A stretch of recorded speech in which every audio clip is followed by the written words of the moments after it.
cultive et pratique la présence de Dieu.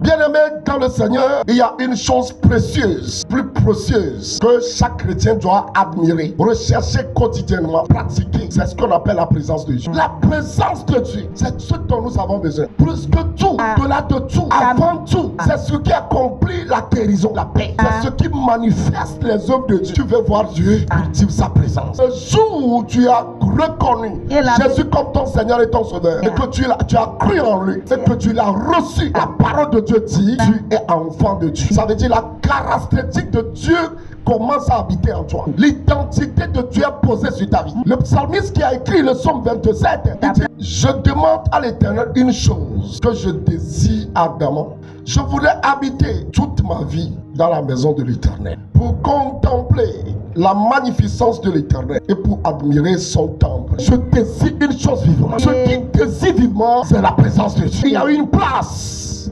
Lorsqu'on habite cette place-là, on a l'ombre de quelqu'un qu'on appelle l'ombre de Dieu Tout-Puissant. C'est pourquoi le psaume 91 dit, celui qui demeure sous l'abri du Très-Haut repose à l'ombre du Tout-Puissant. Celui qui demeure sous l'abri du Dieu Tout-Puissant. Il y a un Dieu Tout-Puissant, c'est celui qu'on appelle l'Éternel des armées. C'est celui qui est le créateur de l'univers, ton créateur. Il a un plan pour toi, il a un projet pour toi. Mais avant que tout cela ne soit accompli, il veut que tu demeures dans sa présence. Cette présence-là, c'est là il y a la sécurité. Quand tu entends parler les chrétiens, c'est comme si Satan est plus fort que le Dieu. Je veux faire telle chose, mais Satan m'en a empêché. Parce que Satan ne veut pas. Ce Dieu-là, qui est le créateur de l'univers, qui devient ton père, il est le Dieu Tout-Puissant. On ne peut pas comparer Satan à Dieu. Les démons qui influencent l'humanité ne peuvent pas être comparés à Dieu. Et pourtant, des gens parlent comme si le démon est plus puissant que Dieu. Le Dieu que nous servons, qui nous a donné l'opportunité de prendre part à son amour, à sa grâce, il est le Dieu Tout-Puissant. Il veut que nous cultivons sa présence. Et David dira,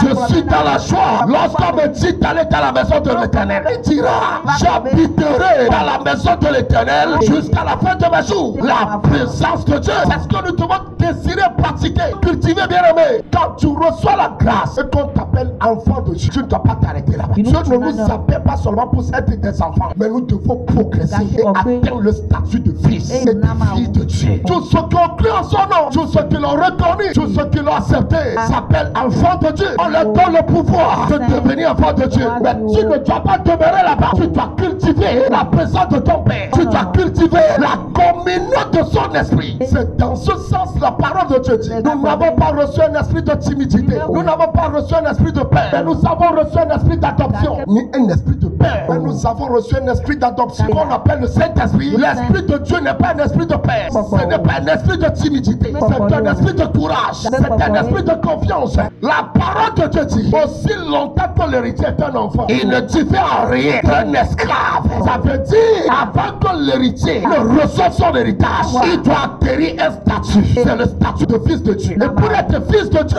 il faut cultiver une communion qu'on appelle celle de l'Esprit Saint. Et c'est pourquoi la Bible dit, tous ceux qui sont conduits par l'Esprit de Dieu, ils sont des fils de Dieu. Et par conséquent, un héritier, une héritière, et cela t'établit comme Dieu sur la terre. Tu deviens Dieu. C'est dans ce sens que Dieu a dit à Moïse, je te fais Dieu sur Pharaon. Pharaon, c'est un mystique. Et la Bible dit, Dieu se tient dans l'assemblée des dieux. Tu dois acquérir le statut de fils de Dieu pour être Dieu. Et Dieu se tient dans l'assemblée des dieux. Et les fils héritent. Alléluia. Satan n'est pas plus fort. Ta maladie là, tes circonstances là, tes problèmes là ne sont pas les plus forts. Je voudrais que tu saches, rien en réalité ne peut bloquer la présence de Dieu dans ta vie. Mais seulement quand tu n'as pas la foi, quand tu vis dans le péché, quand tu vis dans le désordre, ce n'est pas que cela empêche Dieu, mais tu t'empêches toi-même. Donc ce que vous appelez cela empêche Dieu, cela empêche, non, rien ne peut empêcher Dieu. Ce qui empêche, c'est toi-même qui t'empêche. Celui qui marche dans la présence de Dieu, il sait qui est Dieu. Il sait que tu es saint, il sait que tu es tout puissant, il sait que tu es roi, il sait que Dieu guérit, il sait que Dieu brise les barrières. La mer rouge n'a pas empêché Dieu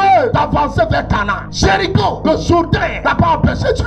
C'est pour dire qu'aucune barrière ne peut empêcher Dieu. Il n'y a pas de barrière qui tiendra devant Dieu. Mais ce qui empêche, ce sont vos péchés, vos incrédulités, vos désobéissances, vos prostitutions, vos états de folle, vos iniquités. Et c'est pourquoi la Bible dit, l'oreille de Dieu n'est pas fermée. fermée pour ne pas nous entendre. La main de Dieu n'est pas courte pour ne pas nous sauver. Mais ce qui empêche les humains, ce sont les péchés. Quand tu vis dans le péché, ce n'est pas que tu bloques Dieu, mais tu te bloques toi-même dans ta destinée, dans ton progrès. C'est pourquoi tu dois prendre l'engagement. C'est comprendre que tu es enfant de Dieu. Un enfant de Dieu doit obéir à son Père.